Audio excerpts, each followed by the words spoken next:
Hello class 12 as well as NEET aspirants. अब हम लोग स्टार्ट करते हैं अपना next topic that is electric field. इससे पहले इलेक्ट्रोस्टैटिक्स में हम लोग दो टॉपिक्स कंक्लूड कर चुके हैं। First Coulomb's law and second principle of superposition of the charges. इन दोनों ही कॉन्सेप्ट के अंदर आपने फोर्स एवेलुएट किया था between the two charges as well as in between the multiple charges. Multiple charges में कॉन्सेप्ट यूज हुआ था principle of superposition and two charges के बीच कॉन्सेप्ट यूज हुआ था कूलम्ब्स लॉ। कूलम्ब्स लॉ की एप्लीकेशन प्रिंसिपल ऑफ सुपरपोजिशन में भी थी। अब आप देखिए नेक्स्ट कॉन्सेप्ट आपके सामने आता है दैट इज इलेक्ट्रिक फील्ड। अब इलेक्ट्रिक फील्ड पर क्वेश्चंस आपके होते हैं एग्जाम्स में, कॉम्पिटिटिव एग्जाम्स में भी होते हैं एज वेल एज 12th में भी होते हैं। अब ये होता क्या है, फिजिकली फील करिए और फिजिकली अंडरस्टैंड करिए। सामने है आपके सामने कॉन्सेप्ट क्लियर हो जाएगा, फिजिकली रटने की जरूरत आपको नहीं पड़ेगी और उसके बाद किताब खोलने की जरूरत भी आपको नहीं पड़ेगी इलेक्ट्रिक फील्ड और इलेक्ट्रिक लाइंस ऑफ फोर्स के बारे में। ओके, तो आगे बढ़ते हैं। अभी इलेक्ट्रिक फील्ड क्या होता है, इससे पहले किसी भी ऑब्जेक्ट पर चार्ज कैसे क्रिएट होता है, सब कुछ हम लोग इलेक्ट्रोस्टैटिक्स में स्टडी कर चुके हैं। अब हमारा नेक्स्ट टॉपिक है इलेक्ट्रिक फील्ड। इलेक्ट्रिक फील्ड क्या है आप देखिए, कहीं भी कोई चार्ज एग्जिस्ट करता है। अब अगर कहीं भी कोई चार्ज एग्जिस्ट करता है तो अब ये अपने अबाउट अपने चारों तरफ एक फील्ड क्रिएट करेगा, एक रेंज क्रिएट करेगा, एक रीजन क्रिएट करेगा। उस रीजन के अंदर अगर आप दूसरा चार्ज लाते हैं, इसी के नेचर का है तो उसे बाहर भगाएगा और अपोजिट नेचर का है तो उसे अंदर खींचेगा, मींस फोर्स अप्लाई करेगा। ब्रांच चल रही है इलेक्ट्रोस्टैटिक्स, इसलिए इस फोर्स का नाम होगा इलेक्ट्रोस्टैटिक फोर्स। इलेक्ट्रोस्टैटिक फोर्स की नेचर अट्रैक्टिव भी हो सकती है, रिपल्सिव भी हो सकती है, depends on the nature of charges. अब यहां पर आप देखिए, हम ये सोर्स चार्ज है जिसका इलेक्ट्रिक फील्ड है, ये सोर्स चार्ज है। इस इलेक्ट्रिक फील्ड के अंदर एक दूसरा चार्ज पुट करते हैं जिसकी वैल्यू इससे छोटी है। अगर आप दूसरा चार्ज इससे बड़ा ले आओगे तो वो उसको दौड़ा देगा। ठीक, तो आपने क्या करना है, एक चार्ज को कंसीडर करना है, इसकी वैल्यू इस सोर्स चार्ज से छोटी है और हम इसके इलेक्ट्रिक फील्ड का पता लगाते हैं कि इसका इलेक्ट्रिक फील्ड कहां तक एग्जिस्ट कर रहा है। तो देखिए, आपने स्मॉल चार्ज पे यहां पुट किया, ये चार्ज इसको फोर्स से अप्लाई कर रहा है। आपने स्मॉल चार्ज पे यहां पुट किया, ये चार्ज इसको फोर्स से अप्लाई कर रहा है। ये फोर्स डिक्रीज हो रहा है बट फोर्स अप्लाई हो रहा है।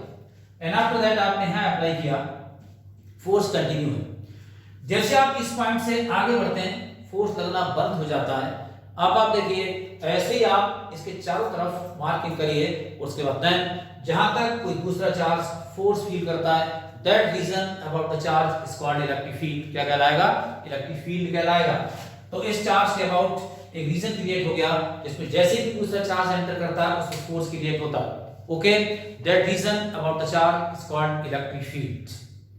अब इस इलेक्ट्रिक फील्ड के बारे में नेक्स्ट इंफॉर्मेशन आपके सामने आएंगी। फिलहाल नॉर्मल सा कॉन्सेप्ट कि किसी भी चार्ज के अबाउट एक ऐसा रीजन जिसमें कोई दूसरा चार्ज इलेक्ट्रोस्टैटिक फोर्स फील करता है, that is called electric field. अब नीट के बच्चे इस वीडियो को देखेंगे तो अब आप देखिए 11th क्लास में आप स्टडी कर चुके हैं ग्रेविटेशनल फील्ड। जो आपने ग्रेविटेशनल फील्ड स्टडी किया था बिल्कुल वैसे ही इलेक्ट्रिक फील्ड है। आप दोनों में से किसी को मेमोराइज रखिए, दोनों का मीनिंग एक ही है। अर्थ के अबाउट वो रीजन जिसमें कोई दूसरी body force of attraction feel करती है, इसको ग्रेविटेशनल फोर्स कहते हैं। That region about the earth is called gravitational field. Gravitational field earth का ही नहीं, हर मास का होता है, हर मास के अबाउट उसका अपना फील्ड होता है, that is the gravitational field of that mass. तो अब किसी भी मास के अबाउट वो रीजन जिसमें कोई दूसरा mass force of attraction feel करता है, that is called gravitational field of that particular mass. Okay, just like that अब यहां पर इंट्रोड्यूस हुआ है इलेक्ट्रिक फील्ड। इलेक्ट्रिक फील्ड का कांसेप्ट ग्रेविटेशन जो यूनिट है आपकी उससे काफी मैच करते हैं, इसलिए इन दोनों यूनिट्स को आप कंबाइन स्टडी करते हैं। It is for the NEET aspirants, और जो बच्चे 12th एग्जाम देने जा रहे हैं उनके लिए इलेक्ट्रिक फील्ड इंडिविजुअल स्टडी करना है। अब इलेक्ट्रिक फील्ड डिस्कस हो चुका है एंड आफ्टर दैट इसके अंदर नेक्स्ट कॉन्सेप्ट क्रिएट होता है that is electric lines of force. Electric lines of force क्या होती है? अब इलेक्ट्रिक लाइंस ऑफ फोर्स क्या होती हैं? इलेक्ट्रिक लाइंस ऑफ फोर्स की प्रॉपर्टीज आप अलग से रखते हो। अलग से रटते हो तो एक याद रहती है, दूसरी भूल जाते हो, दूसरी याद रहती है, तीसरी भूल जाते हो। आप इसको बनाना सीख लीजिए और इसकी मैकेनिज्म पता लगा लीजिए, एंड आफ्टर दैट सब कुछ आपको इसी मैकेनिज्म से याद रहेगा। जो आप properties of lines of force याद करते हैं, लर्न करते हैं, उसकी जरूरत नहीं है। अभी लाइंस ऑफ फोर्स होती क्या है, अभी मैंने आपसे कहा कि कहीं भी कोई चार्ज है, उस चार्ज में दूसरा चार्ज एंटर करता है, then it experience the electrostatic force. अब हम लाइंस ऑफ फोर्स स्टडी करते हैं, दैट इज ये पॉजिटिव नेचर का चार्ज आपने यहां पुट किया। जब पॉजिटिव नेचर का चार्ज आपने यहां पुट किया एंड आफ्टर दैट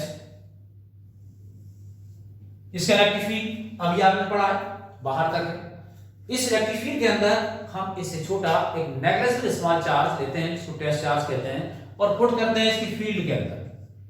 तो अब आप देखिए इसकी फील्ड के अंदर अगर आप एक छोटे चार्ज को पुट करते हो तो जो चार्ज जिसको सोर्स चार्ज कह रहे हैं वो इस पर फोर्स अप्लाई करेगा। जो आपने टेस्ट चार्ज कंसीडर किया है इसकी नेचर क्या है, पॉजिटिव है। अब ये सोर्स चार्ज भी पॉजिटिव है और ये भी पॉजिटिव है, तो अब यहाँ पर फोर्स क्रिएट होगा और फोर्स कौन अप्लाई करेगा, सोर्स चार्ज अप्लाई करेगा। वो सोर्स चार्ज इफेक्टिव है, सोर्स चार्ज के पास पावर है, सोर्स चार्ज के पास इन्फ्लुएंस है। तो अब सोर्स चार्ज इसको फोर्स अप्लाई करेगा तो कहां भगाएगा, इसको बाहर भगाएगा, स्ट्रेट बाहर भगाएगा। बिल्कुल वैसे ही अगर मैं आपसे स्कूल लेवल की बात करूं, क्लास 12th में अगर कोई क्लास 5th का बच्चा एंटर कर जाता है, क्लास 12th का स्टूडेंट उसको डांटता है कि यहां से सीधे निकल ले क्लास से वरना बहुत मारूंगा। अब जैसी सेंटेंसेस हुआ, छोटा बच्चा उस क्लास से सीधा भागेगा रोता हुआ, बिल्कुल स्ट्रेट, क्योंकि एक इन्फ्लुएंस चाइल्ड से उसको डांटा गया है, जिसके पास पावर ज्यादा, वो छोटा है, वो बड़े भाई को देख के घबरा गया और वैसी स्ट्रेट भागेगा। बिल्कुल सेम कंडीशन है यहाँ पर। जो स्मॉल अमाउंट चार्ज है, स्मॉल अमाउंट ऑफ चार्ज है, ये बिल्कुल स्ट्रेट यहां से दौड़ लगाएगा। अब जिस रास्ते से जाएगा उस रास्ते का नाम होगा इलेक्ट्रिक लाइन ऑफ फोर्स। आप जो किताब से रटते हैं बिल्कुल नहीं, आप मेरी समझिए।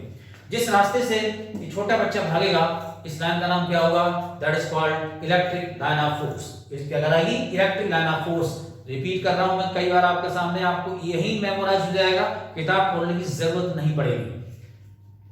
अब अगर आप इसको यहां पुट करते हैं, सीधा ऊपर दौड़ाया जाएगा इस डायरेक्शन में, बिल्कुल स्ट्रेट, मुड़ना नहीं है इसको।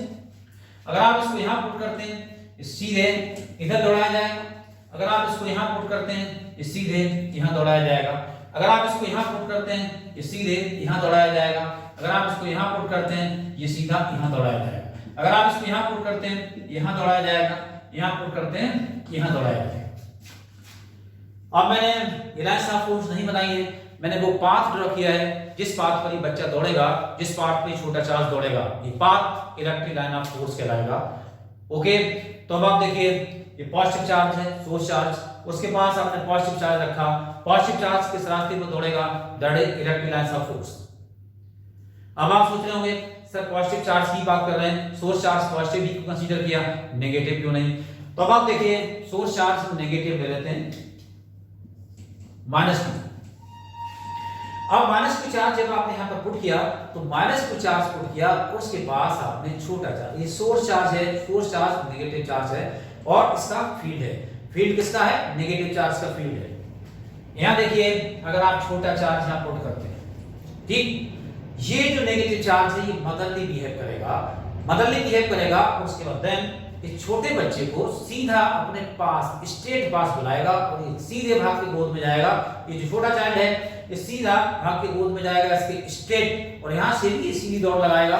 तो अब आप देखिए यहां से सीधे अंदर एंट्री मारेगा और यहां से सीधे अंदर एंट्री मारेगा, यहां से सीधे अंदर एंट्री मारेगा और यहां से भी सीधे अंदर एंट्री मारेगा। पाथ किसका है, पॉजिटिव चार्ज का, जो किसके अंदर है, इलेक्ट्रिक फील्ड के अंदर है। इलेक्ट्रिक फील्ड पॉजिटिव चार्ज का भी हो सकता है, इलेक्ट्रिक फील्ड नेगेटिव चार्ज का भी हो सकता है। पॉजिटिव चार्ज का फील्ड है तो ये स्मॉल चार्ज बाहर भागेगा, अगर नेगेटिव चार्ज का फील्ड है स्मॉल चार्ज अंदर भागेगा। जिस रास्ते से आ रहा है उस रास्ते का नाम क्या है, it is called electric line of force. ये क्या कहलाएगी, इलेक्ट्रिक लाइन ऑफ फोर्स कहलाएगी। ओके, अब अगर इसको डिफाइन करना है, डेफिनेशन जो आप किताब से रटते हैं, डेफिनेशन आप यहीं से बनाइए, डेफिनेशन आपकी यही बन रही, imaginary lines or imaginary curve in the electric field which represent the direction of the movement of the positive charge are called electric lines of force। अब आप सोच रहे होंगे यहाँ तो लाइंस ऑफ फोर्स स्टेट बन रही हैं और सर ने स्टेटमेंट के अंदर कर्व डिस्कस कर दिया है। तो अब आगे आपके सामने बना रहा हूँ कि कहीं पर लाइंस ऑफ फोर्स कर्व बनती हैं तो कहीं पर लाइंस ऑफ फोर्स स्ट्रेट बनती हैं। इन दोनों डायग्राम्स के अंदर electric lines of force straight बन चुकी है। नेक्स्ट कॉन्सेप्ट के अंदर ये कर्व ले जाएगी। तो अब ये कर्व इमेजिनरी होते हैं। इमेजिनरी क्यों होते हैं आप देखिए, आपने ट्रैवलिंग की है बाय बस, बाय ट्रेन, ठीक, और अगर आपने बाय एरोप्लेन की है तो अब आप देखिए, बाय बस जाते हैं रोड फिक्स है, बाय ट्रेन जाते हैं ट्रैक फिक्स है, और बाय एयर रूट जाते हैं कोई फिक्सेशन नहीं है। बाय डायरेक्शन एक जगह से दूसरी जगह आप पहुंचते हो, एक एयरपोर्ट से दूसरे एयरपोर्ट पर आप बाय डायरेक्शन पहुंचते हो, ऊपर कोई पाथ नहीं है। प्लेन गया और जाने के बाद पीछे कोई एविडेंस नहीं छोड़ता कौन से रास्ते से गया है, तो उसका पाथ इमेजिनरी हो गया। बिल्कुल वैसे ही यहां से चार्ज मूव तो कर गया बट कोई रास्ता बना के नहीं गया, कोई पाथ बना के नहीं गया। फिर फेंकोगे फिर यहीं से मूव कर जाएगा, बट कोई भी पाथ डिजाइन करके नहीं जाएगा। इसीलिए इलेक्ट्रिक लाइंस ऑफ फोर्स क्या होती है, these are the imaginary lines. कहीं भी चार्ज, जिस रूम में आप बैठे स्टडी कर रहे हैं, इलेक्ट्रिक फील्ड है तो वो इलेक्ट्रिक फील्ड आपको दिखेगा नहीं, क्योंकि लाइंस ऑफ फोर्स रियलिटी में एग्जिस्ट नहीं करती हैं। These are the imaginary path, जहां से अगर आप किसी पॉजिटिव चार्ज को छोड़ोगे तो वो उस पाथ को फॉलो करेगा। ओके, एंड आफ्टर दैट आगे बढ़ते हैं। जब हम चार्ज को लेते हैं पॉजिटिव और नेगेटिव को एक साथ, अब अगर हम पॉजिटिव और नेगेटिव दोनों चार्जेस को एक साथ लेते हैं, ये प्लस है और ये माइनस है। अब उसके बाद इस आपने स्मॉल चाइल्ड को यहां से लिया और उसके बाद पॉजिटिव से डरा हुआ, घबराया हुआ, ये सीधे भागने की कोशिश करेगा, बट इधर इसको सेंटर दिख गया। अब इसको सेंटर दिख गया तो क्या करेगा, यहां से भागेगा तो सीधे, लेकिन उड़ जाएगा नेगेटिव की तरफ। तो अब आप देखिए लाइंस ऑफ फोर्स कर्व ले जाएंगी और आप देखिए यहां से लाइंस ऑफ फोर्स कर्व ले जाएंगे।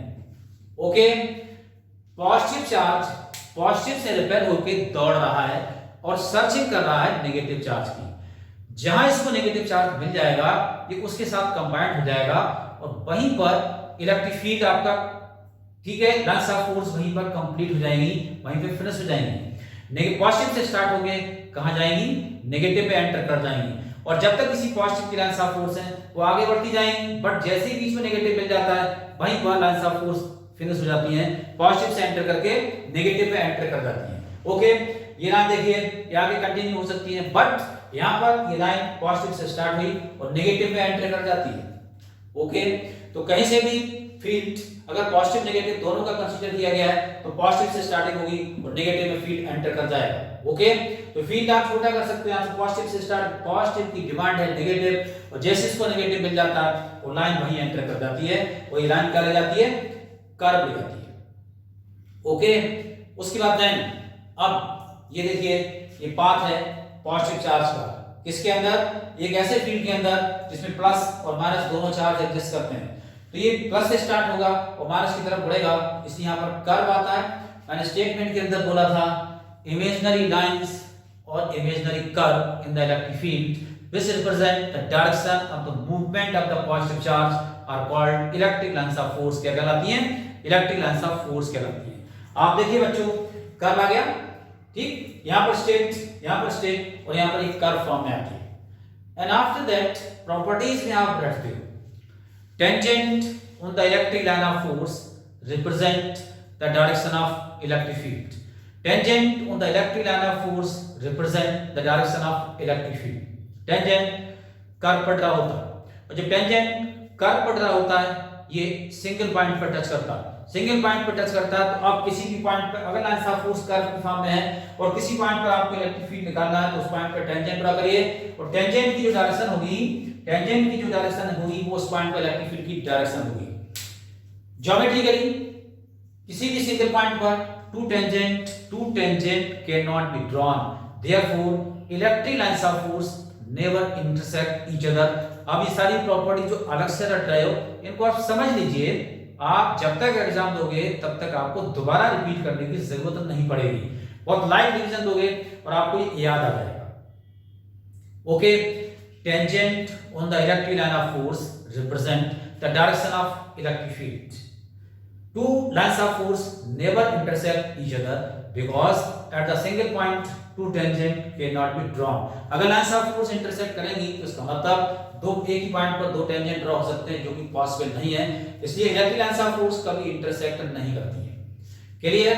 एंड आफ्टर दैट अब फील्ड की डायरेक्शन जब कर्व है तो कर्व में तो मैंने आपको बता दिया कि कर्व का टेंजेंट बताएगा इलेक्ट्रिक फील्ड की डायरेक्शन। अब आपके दिमाग में आ रहा होगा कि tangent to the line of force represent the direction of electric field, यहां टेंजेंट कैसे ड्रॉ करेंगे? अब टेंजेंट टच करती हुई लाइन को कहते हैं, अब ये कर्व पे ड्रॉ होती है तो एक ही पॉइंट पर टच करती है, बट ये आपके सामने दिखाई दे रहा बोर्ड, इसको भी टच करते हुए लाइन ड्रॉ कर दीजिए। ओके, तो अब आप देखिए टच करती हुई लाइन ड्रॉ कर दीजिए, उसको टेंजेंट आप बोलेंगे, पर कर्व पर ये एक ही पॉइंट पर टच करती है। तो यहां देखिए अगर यहां इलेक्ट्रिक लाइन आपको सामने दिखाई दे रही है, इसको फील्ड अगर आपको यहां डायरेक्शन बतानी है तो इसकी डायरेक्शन इस पॉइंट पर यही हो जाएगी। अगर आप टेंजेंट की बात करेंगे तो इसके ऊपर ओवरलैप कर जाएगा और यही होगी यहां इस पॉइंट पर इलेक्ट्रिक फील्ड की डायरेक्शन। अगर ये पॉजिटिव चार्ज है, आपसे कहा जाए इस पॉइंट पे इलेक्ट्रिक फील्ड की डायरेक्शन निकालो, ये हो जाएगी। इस पॉइंट पे फील्ड की डायरेक्शन निकालो, ये हो जाएगी। इस पॉइंट पे फील्ड की डायरेक्शन निकालो, ये हो जाएगी। इस पॉइंट पे फील्ड की डायरेक्शन ये हो जाएगी। इस पॉइंट पे फील्ड की डायरेक्शन ये हो जाएगी। और यहां पर भी कंडीशन यही है, जो आपको एरो दिखाई दे रहा है, इस पॉइंट पर ये फील्ड की डायरेक्शन है, ये फील्ड की डायरेक्शन है, ये फील्ड की डायरेक्शन है, फील्ड की डायरेक्शन है।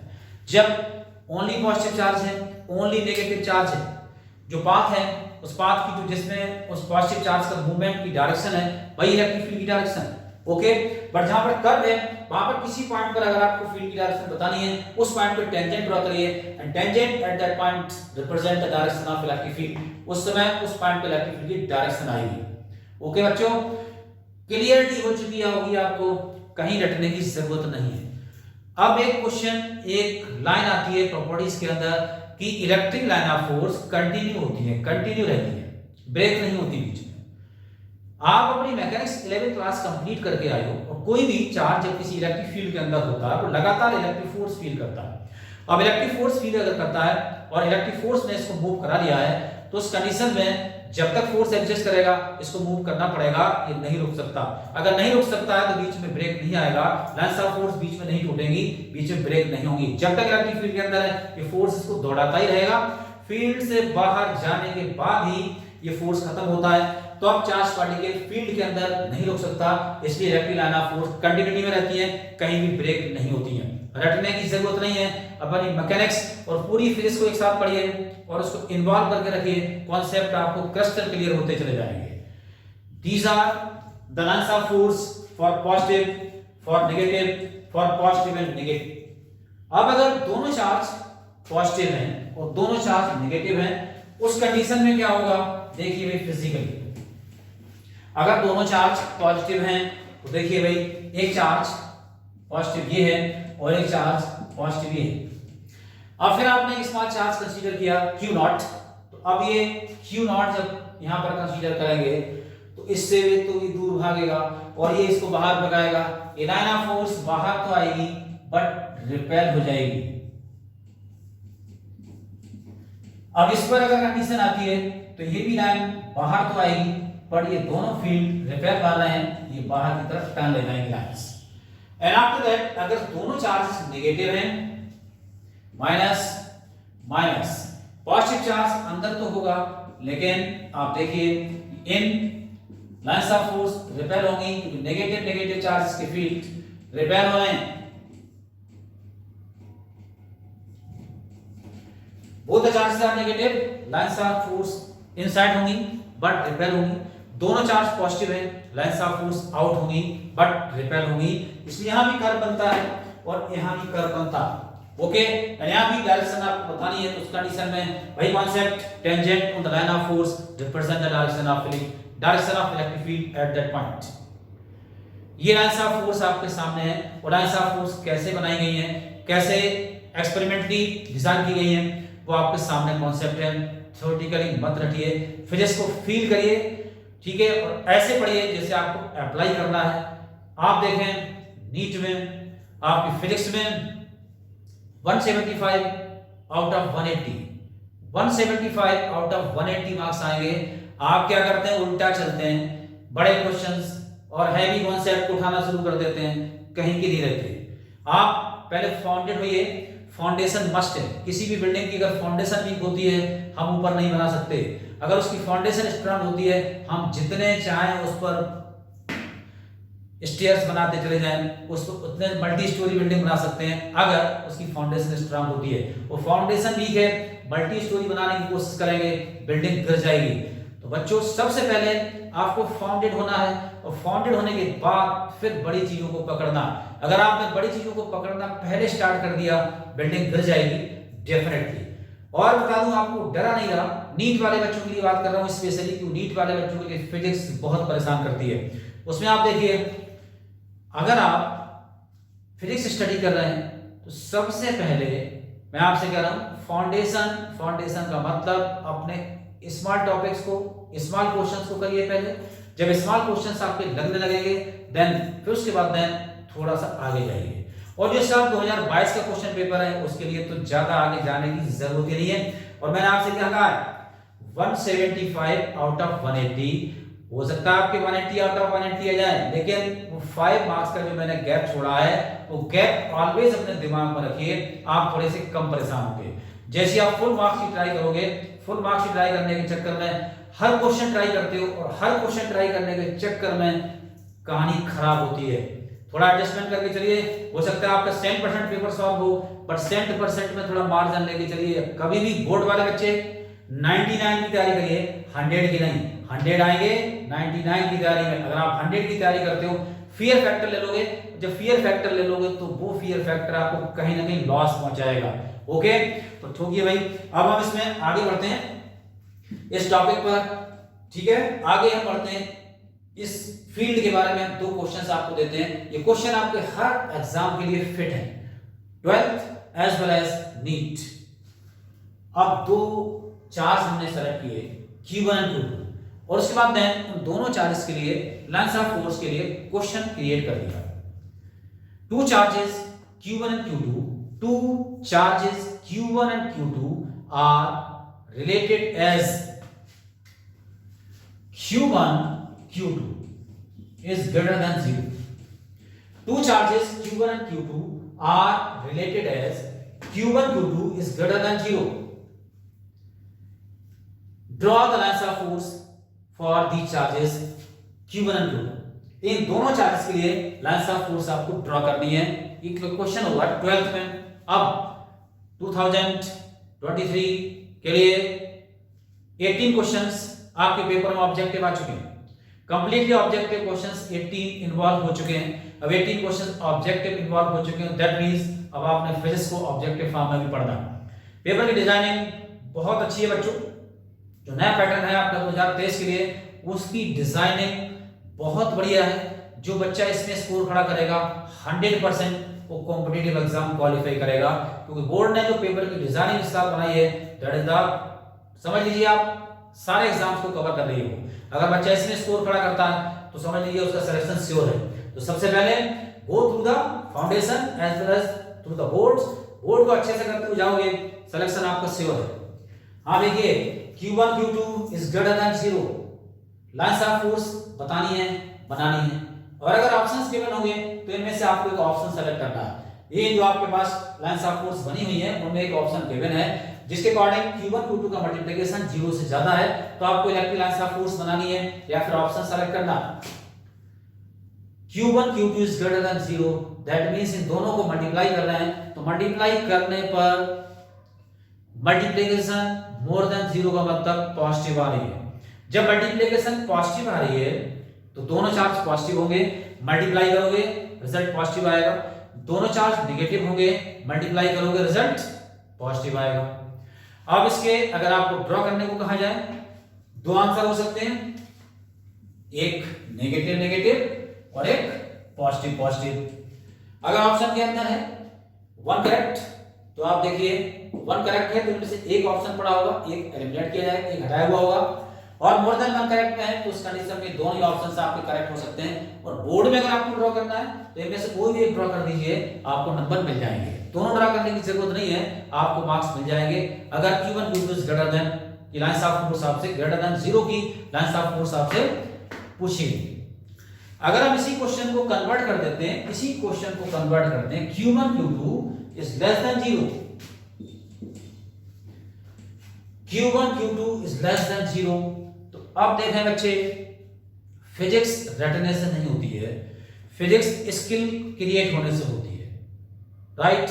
आप हमारे 2-4 वीडियो देखेंगे, आपके अंदर फिजिक्स की स्किल क्रिएट होना स्टार्ट होगी। आप इनसे समझोगे नहीं, आपके अंदर फिजिक्स की स्किल आएगी।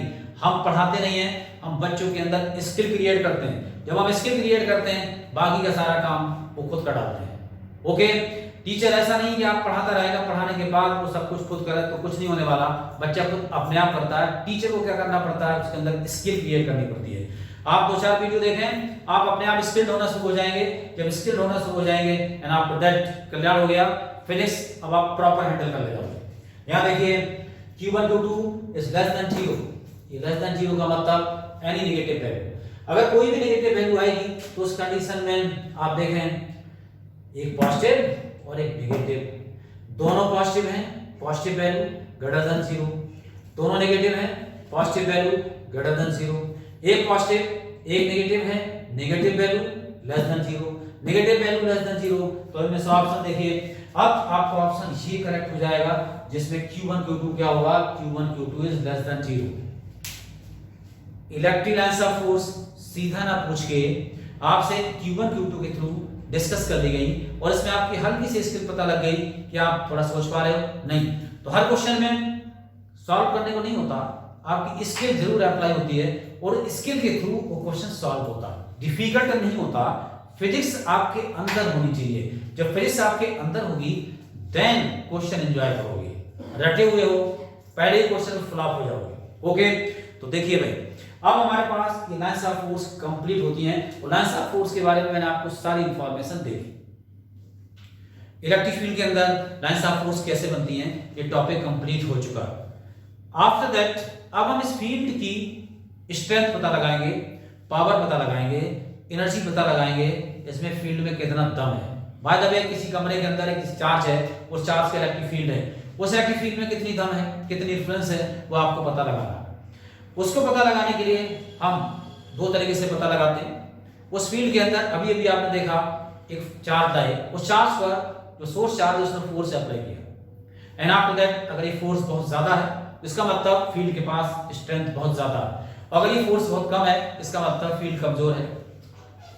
जब हम फोर्स की फॉर्म में किसी फील्ड की एनर्जी, किसी फील्ड की पावर, किसी फील्ड में कितना दम है जनरलाइज कर रहा हूं मैं, पता लगाते हैं, that is called intensity of electric field. उसको हम साइंटिफिक नाम क्या लेंगे, इंटेंसिटी ऑफ इलेक्ट्रिक फील्ड। हमारा नेक्स्ट टॉपिक है intensity of electric field. Introduce कर देते हैं, कंक्लूड करेंगे अपने नेक्स्ट वीडियो में। हमारा next topic intensity of electric field क्या होती है। देखिए भाई, इसका इंट्रोडक्शन आपको यहाँ मिल रहा है and after that complete next video में होगा।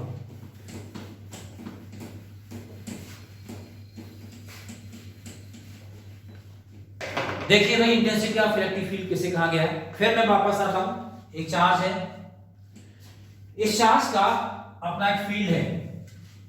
ओके, इस फील्ड में आपने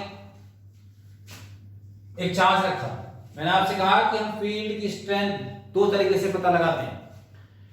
दूसरा चार्ज लाएंगे और दूसरा चार्ज लाने के बाद देखेंगे कि फील्ड उस पर कितना फोर्स अप्लाई कर रहा है। अगर ज्यादा फोर्स अप्लाई कर रहा है तो फील्ड स्ट्रांग है और कम फोर्स अप्लाई कर रहा है तो फील्ड वीक है। जैसे अगर हम आपकी बॉडी की स्ट्रेंथ पता लगाना चाहें तो आप 12th के बच्चे हैं, नीट के बच्चे जो भी है, हम आपसे चाहें कि आपकी बॉडी की स्ट्रेंथ हमें पता लगाना है। हमने आपको स्प्रिंग दे दिया और आपसे कहा कि फोर्स से अप्लाई करिए।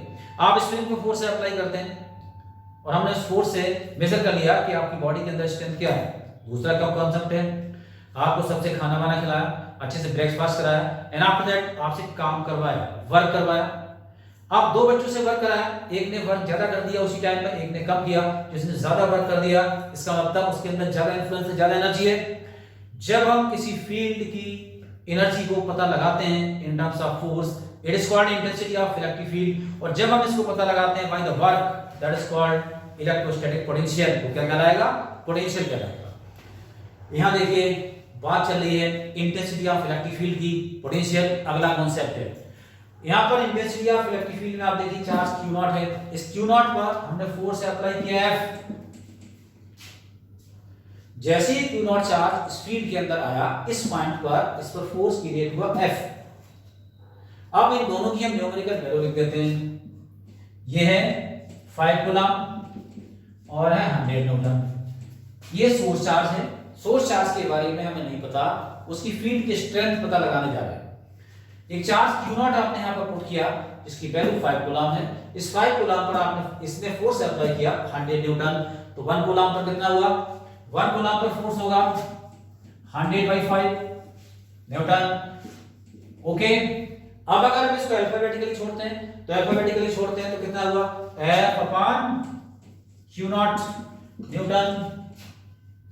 Okay, now the intensity of electric field at a point is defined as the force experienced by unit positive charge at that point.